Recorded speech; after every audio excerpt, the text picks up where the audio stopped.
खबर आपको दें कि कराची के इलाके औरंगी टाउन मोमिनाबाद से अगवा होने वाले बच्चे की लाश बरामद कर ली गई है। AVCC के मुताबिक अगवाकारों ने बच्चे की वुरसत से 15 लाख रुपए तावान तलब किया था। आपको अपडेट कर रहे हैं इस हवाले से कि कराची के इलाके औरंगी टाउन मोमिनाबाद से अगवा होने वाले बच्चे की लाश बरामद कर ली गई है। तफसील जानते हैं, डॉन न्यूज़ के नुमाइंदे मोहम्मद बिलाल हमारे साथ मौजूद हैं। बिलाल, आगाह कीजिएगा, पुलिस की जानिब से कोई कार्रवाई अमल में लाई गई है?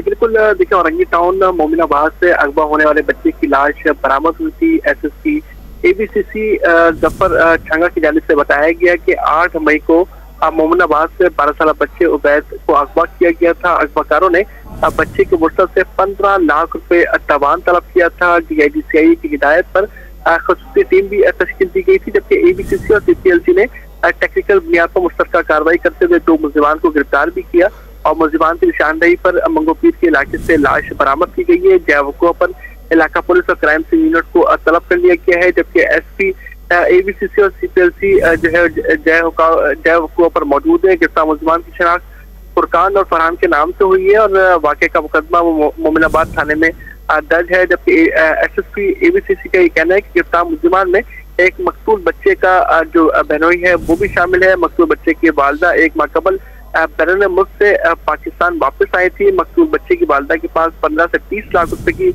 रकम मौजूद थी। मुलजिमान के पास घर की तमाम तफसीलात भी मौजूद थी, जिस पर इन्होंने ये बच्चे को अगवा किया। जी, बहुत शुक्रिया तफसीलात देने के लिए मोहम्मद बिलाल।